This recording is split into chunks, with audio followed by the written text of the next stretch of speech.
Back in the chamber, if Senator Allen is ready to go, we're ready to go.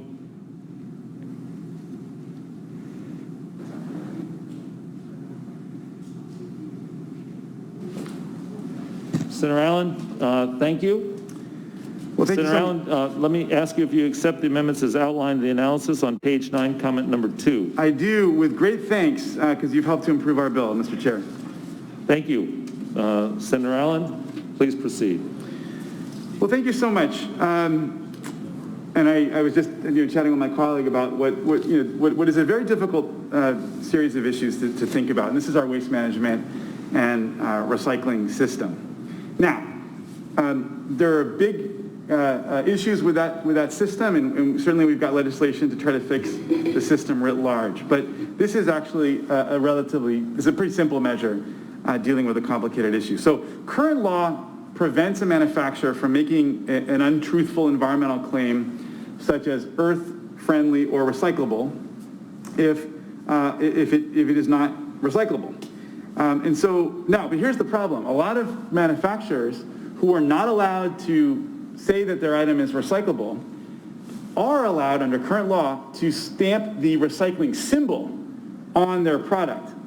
So, and thus sending a signal to a consumer that an item is recyclable even if it really isn't. So here's the sad truth. In California, less than 15% of single-use plastic is recycled. Recycling costs exceed the scrap value of the plastic material itself. That's one enormous part of the problem. The recycling process is expensive and actually environmentally damaging as well. However, I know all of us dutifully try to fill our blue bins with items that we believe are recyclable. In fact, I was just talking to Senator Borges, and we were going back and forth about items that we commonly believe to be recyclable, but that in the end of the day are not actually recycled. And this is actually a problem. It's what we now call wish cycling, where people put items that they believe to be recyclable into the blue bin, and that in doing so, it ends up contaminating the recycling stream and making it more costly to sort and clean the truly recyclable material. I used to do this myself, right? I'm one of these guys who likes to subscribe to the newspaper. Okay, so my LA Times would come in a little bag, and there was a recycling symbol stamped onto the bag. And I would literally set it aside and put the bag into my blue bin, because I thought, having seen the recycling symbol on my bag, that this was a recyclable material. Well, now through this job, I've had the opportunity to go visit MRFs and recycling centers and waste management facilities and dumps. And it turns out that those little bags are a real problem. Not only do they end up gumming up the machines, that plastic film, but they actually also end up contaminating the paper stream. They get into our paper stream, and it's one of the many reasons why China doesn't want our recycled material anymore, because a lot of the paper mills as well, a lot of these paper bales show up with tons and tons of plastic film stuck into the paper bales, and it really becomes a problem when it comes to trying to recycle that paper. So the idea is that if a material is not actually recyclable, it ultimately, the system, the waste management system, has to remove the item from the conveyor belt at the recycling facility, has to then cart it away to a landfill. It's extra work, it increased waste rates and cost to process truly recyclable material. A survey just released this year by the League of California Cities found that more than 7 out of 10 cities, so over 70% of our cities, anticipate increasing waste collection rates by as much as 20% to cover the cost of managing the additional waste. Members, this is not just an environmental problem, it's becoming a pocketbook problem for our constituents. In fact, the folks in Sacramento know this all too well. This county of Sacramento just raised its rates by $10 a month, every single month, here in Sacramento County because of this problem. The strain on local recycling and waste systems is compounded as consumers mistakenly believe that the chasing arrow symbol, the special recycling symbol, often encircles the plastic resin identification code. They, I think, with justification, believe that means that the product is going to be recycled if they throw it in their blue bin. Now, this is a system, as you may know, that classifies all types of plastics from numbers 1 through 7. It was designed as a method for waste facilities to properly sort plastics, not to suggest recyclability to consumers. Yet after 30 years in use, the symbol has come to be understood as the recycling symbol.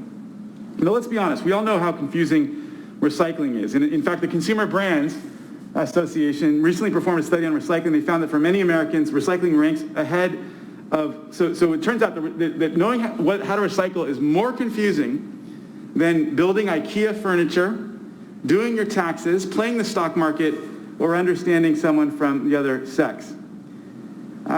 According to the statewide Commission on Recycling Markets and Curbside Recycling's recent report, since consumers equate the recycle word and symbol with what is accepted in curbside recycling bins, the recycle word and symbol must be reserved for materials which are accepted in curbside bins and do not cause contamination. And in fact, the Commission unanimously recommended prohibiting the use of the chasing arrow symbol unless the material is truly recyclable. And that's what this bill does. It takes the statewide Commission on Recycling Markets and Curbside Recycling's report recommendations and implements them. So state and federal law make clear that producers can't lie to consumers about whether or not a product is recyclable in its verbal form, recyclable, they can't use that word recyclable. So this clarifies this to include the use of the chasing arrow symbol.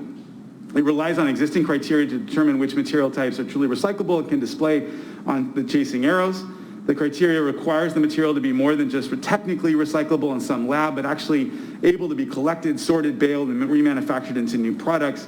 The bill accounts for manufacturers whose materials might not yet meet the criteria, but who are working to increase recyclability. Plastic berry clamshells, for example, that's a good example. So instead of simply suggesting that the material is not recyclable, the bill provides an on-ramp, allowing manufacturers the opportunity to encourage consumers to recycle the product while they make the necessary investments to collect and effectively sort and then reprocess it. So by clarifying that only actually recyclable material can display the chasing arrow symbol, the bill will end consumer confusion about what is recyclable, improve recycling efficiency, and reduce contamination and costs at recycling facilities. I've got two really great speakers. First of all, Heidi Sanborn with the National Stewardship Action Council, but I also have statewide, and she chairs the Statewide Recycling Commission, but I've also got Chuck Halgett, who's with Republic Services, and it's ultimately the folks in the waste management space, the haulers and the collectors, who I think have seen how problematic our current system is up close and personal, and they strongly support this because while the recycling symbol system began with good intent, it's turned into a big mess where lots of stuff is getting thrown into the system that shouldn't be. And so let's turn it over to Ms. Sanborn. Thank you, Senator. Thank you. Allen. We only hear about the due process. All right, Ms. Sanborn, if you're available, please proceed. Oh, thank you very much. I'm Heidi Sanborn with the National Stewardship Action Council, a nonprofit that advocates for a circular economy. SB 343 addresses a problem we have in California. We cannot achieve a circular economy for plastics until the consumer can understand what is recyclable. The consumer is first in the sorting system, and they are confused, as was highlighted in a recent skit by John Oliver. The CBA report from 2019 states that 92% of Americans don't understand what the number inside the chasing arrows symbol means, and goes on to say that 68% of consumers assumed that any product with symbols for all 7 codes would be recyclable. After learning that only 2 of the 7 resins were recyclable, which is the preliminary finding of the Recycling Commission, 73% of consumers were surprised. To reduce confusion, in 2013, ASTM replaced the arrows with a solid triangle, and it took them 5 years to do that. However, manufacturers were not required to change their existing molds to incorporate the new symbol. The FCC Green Guides did not go far enough because their definition of recyclable is if over 60% of households have access to collection. But collection does not equate to recycling if we are collecting trash. This bill will require CalRecycle to determine through regulations which materials are truly recyclable and can bear the chasing arrow symbol. Our resources will then be spent on sorting recyclables, not trash. The associations in opposition say they want national labeling uniformity, but are not utilizing the new ASTM standard of the solid equilateral triangle. Californians do not want uniformity with deceptive labeling practices. They want clarity and truth in labeling. California must lead, and we stand ready to help anyone wishing to harmonize this truth in labeling standard nationally. Thank you. Thank you, Ms. Sanborn. Mr. Helgett, are you available? Yes, thank you. Chair Umberg, members of the committee, I'm Chuck Helgett, Director of Government Affairs for Public Services. Thank you for allowing me to testify today. California's recycling infrastructure is one of the most effective and efficient recycling systems in the world, but in spite of billions of dollars being invested into the system and infrastructure to improve recycling, contamination remains one of our most significant and expensive obstacles. Significant investments have been made in extensive manual sort lines, optical sorters, screens, shredders, blowers, and other advanced technologies. But the truth is, these technologies and equipment are far more expensive than consumer education and effective source separation. Local jurisdictions and their local haulers spend hundreds of millions of dollars annually educating our customers on what is recyclable in an effort to improve recycling rates, reduce contamination, and recycling costs. But those dollars are wasted if the packaging or materials include markings that falsely claim these packages or materials are recyclable. False claims of recyclability confuse consumers who are already struggling to identify correctly what should be placed in the recycling bin. SB 343 is fundamentally about truth in advertising. Don't claim your packaging or material is recyclable unless there are actual recycling markets for the material and it can be readily and efficiently removed from the waste stream. As noted in Senator Allen's testimony, film plastics, while offering consumers a relatively cheap packaging option, weighs very little for recycling purposes and constitutes less than 5% of the waste stream. Yet these bags clog recycling and composting machinery, create litter problems at our facilities, and are expensive to remove from the recycling stream. Consumers should not be led to believe that these bags are truly recyclable unless markets exist and these bags can effectively be removed from the waste stream. SB 343 enjoys strong support from recyclers because it sets an effective and clear standard for recyclability that will increase recycling efficiencies, improve consumer confidence in recycling, and will reduce recycling costs for ratepayers, local jurisdictions, and recyclers. We urge your support. Thank you. Thank you, Mr. Helget. Right at 2 minutes. Are there any other witnesses who wish to testify in support here in the gallery? I see two individuals, neither of whom seem to be interested in testifying on this bill. Anyone in room 112? No one in room 112. Mr. Moderator, let's go to the phones now. If there's anyone who wishes to testify in support of SB 343, please dial in now. And when you're prompted, please provide your name, your affiliation, and your position on the bill. Let's turn to supporters first, Mr. Moderator. Sure. We have line 155. Go ahead. Hi, this is Bonnie Benwell with Californians Against Waste. We are proud co-sponsors of SB 343. I'd also like to register support for the Clean Seas Lobbying Coalition. Thank you. Thank you. Now we will go to line number 166. Your line is open. Good afternoon, Chair and members. This is Jamie Go on behalf of us Stool in support. Thank you. Thank you. Thank you. Now we will go to line number 138. Line number 138. Hi, good afternoon. This is Lauren Cullum on behalf of Sierra Club California, calling in support of SB 343. Thank you. Thank you. Line number 160. 160. Good afternoon, John Moffat on behalf of Waste Management in support. Thank you. Line number 149. That's 149. Good afternoon, Chair and members. This is Tiffany Mock on behalf of Ocean Conservancy in support. Thank you. And we have line number 144. Line 144. Thank you. Good afternoon, Chair and committee members. Bridget McKay on behalf of Rethink Waste in support of SB 343. Thank you. Thank you. Nothing's going wrong.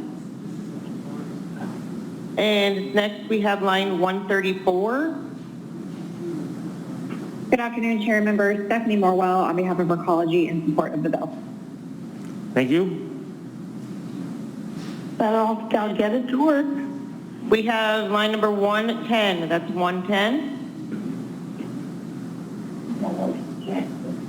Okay. Line number 110, your line is open. Okay, we will go to the line of 172. That's line number 172. Good morning. Good afternoon. This is Elise Bondrick with the California League of Conservation Voters in support. Thank you. And once again, if you are in support of SB 343, you need to push 1, then 0. Hello. And we have coming from line of 177. I could do it on a computer, but now I'm on both of these. Line number 177. I got through the fridge. I picked up 2 This is Mike Maddox, representing Consumer Watchdog in support of hopefully if there's something but Thank you. if not, I'm not. Okay, thank you, Dar. Then we go to the line of 179. That's 179. Shane Gusman on behalf of the Teamsters in support. Thank you. And we have line number 174. Good afternoon, Christopher Chin with CORE, the Center for Oceanic Awareness, Research, and Education, in strong support. Thank you. Thank you. And we have line number 158. 158. Hi, my name is Nina Nguyen, and on the behalf of CalPERG and Environment California, we strongly support SB 343. Thank you. Thank you. And we have line number 182. 182. Good afternoon, Chair and members. Priscilla Quiroz on behalf of Stop Waste and California Product Stewardship Council in support. Thank you. Thank you. And at this time, we do not have any more in support in the queue. Thank you, Madam Moderator. And now those in opposition. Is there anyone in the gallery in opposition? Seeing none. Room 112. Seeing none. On the phone. Madam Moderator, if you would queue up those who are wishing to testify in opposition, there's a lead opponent. If you'd have him or her go first. Okay. And if you are in opposition, you would push 1, then 0. And it'll be just one moment. I don't know why. I mean, I'm sorry. Madam Moderator, if you'd cut that line off. No, it's just that I'm afraid I'm going to let the whole thing down because I can't get it to go right. Okay. We do have in opposition, we have line number 77. Please go ahead. Good afternoon. Nicole Quinones on behalf of the Household and Commercial Products Association, the Pet Food Institute, and the National Aerosol Association in opposition. Thank you. And we have line number 167. Please go ahead. Hi, good afternoon, Mr. Chair and members. Dawn Kepke with McHugh Kepke Associates on behalf of the California Manufacturers and Technology Association, also in opposition. Thank you. Thank you. And we have line number 164. Line number 164. Chair and members, RJ Cervantes on behalf of the Consumer Technology Association in opposition. Thank you. Thank you. And we have line number 175. 175. Thank you, Chair. This is Lauren Aguilar, and I represent Ameripen, the American Institute for Packaging and the Environment, and the Flexible Packaging Association, also in opposition. Thank you. Okay, Mr. Chair, we do not have any more opposition in the queue. Thank you. Madam Moderator, let me bring it back to the chamber. Questions or comments? I see no microphones raised. Senator Wojciechowski. Move the bill. Senator Wojciechowski moves the bill. Senator Allen, do you care to close?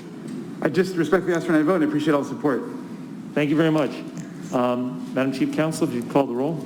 This is SB 343. The motion is do pass as amended, but first amend and re-refer to the Committee on Appropriations. Umberg. Aye. Umberg, aye. Borges. Borges not voting. Caballero. Caballero, aye. Durazo. Aye. Durazo, aye. Gonzalez. Gonzalez, aye. Hertzberg. Jones. Laird. Aye. Laird, aye. Stern. Stern, aye. Stern, aye. Wojciechowski. Wojciechowski, aye. Wiener. Wiener, aye. 6, 7. You have 8-0 so far? All righty. We'll keep that matter on call. Next is